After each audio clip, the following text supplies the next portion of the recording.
The Last Duel was directed by Ridley Scott, and the screenplay was written by Nicole Holofcener, I think that's how you pronounce her name, Ben Affleck, and Matt Damon.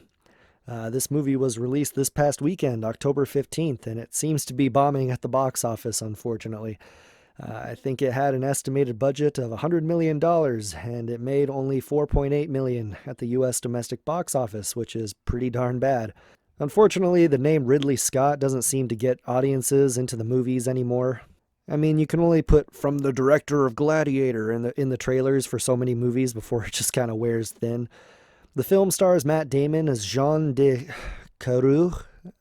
I don't speak French. Jean de Caroux, Carouges. Adam Driver as Jacques Legris, and Jodie Comer as Marguerite, who plays Matt Damon's wife. I'm sorry I butchered those names.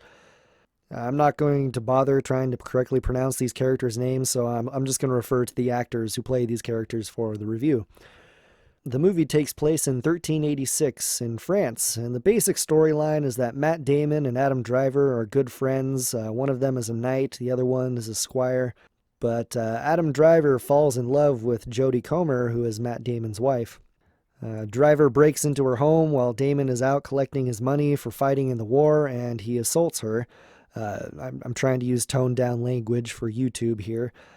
She accuses him of assault, and he denies it, so they take it to the highest courts in the land, and Matt Damon and Adam Driver decide to settle the question of who is telling the truth in a duel to the death. If Matt Damon is killed, then Jodie Comer will be burned at the stake for making a false accusation, so the stakes are pretty high in this movie.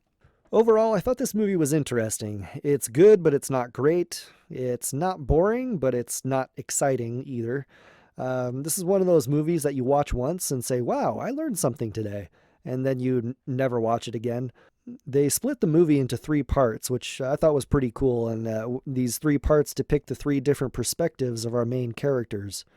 I like it because a title will pop up and it says "The Truth According to So-and-so," and then it will start the movie from the beginning of the story and show the character's perspective of events up until the start of the duel.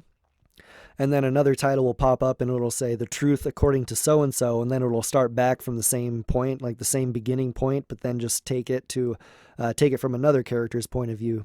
I also liked it because the audience will see some of the same events 3 times, but they will be portrayed in slightly different ways depending on who is the focus of the story.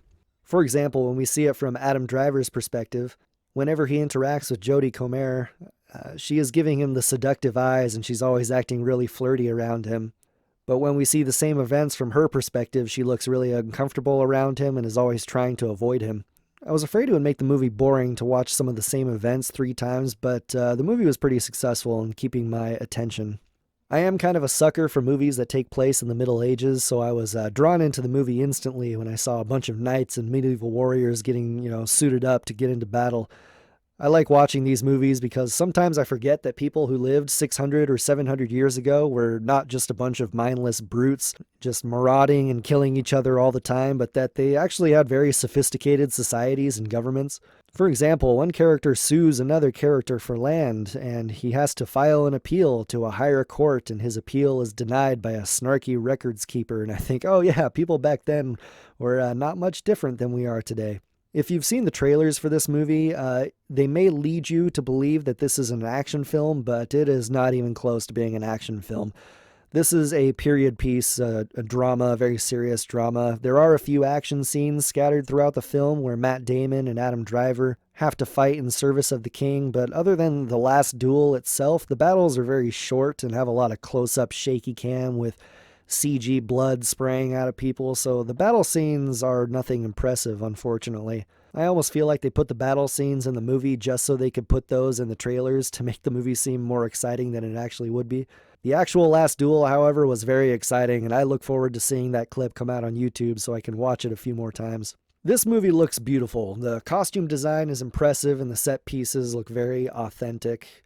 I will say, however, that I'm not an expert on the Middle Ages, but I follow a few YouTubers who are ancient warfare enthusiasts like Shadiversity and Metatron, and I can imagine that they will probably have a few bones to pick with the historical accuracy of the movie.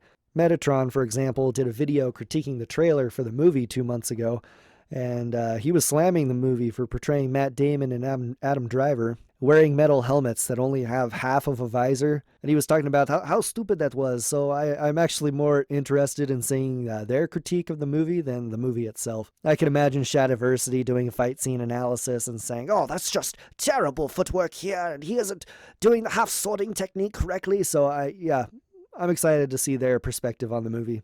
While the movie is interesting and it looks great, it is also a very depressing movie, and it's one of those movies that just makes you plain frustrated throughout. The movies where you see an injustice perpetrated and there's nothing anyone can do about it are always frustrating for me to watch. So I did not come out of this movie feeling uplifted or inspired, but I came out feeling pretty depressed. The movie shows long, drawn-out scenes of a woman being assaulted and her being put through the ringer with people calling her a liar or that she provoked her attacker and all that stuff. So this is definitely not a feel-good film. And I can imagine that it may be particularly upsetting or difficult for people who may have experienced something like that in their lives. So if you may be particularly sensitive to that subject matter, I would definitely avoid this movie.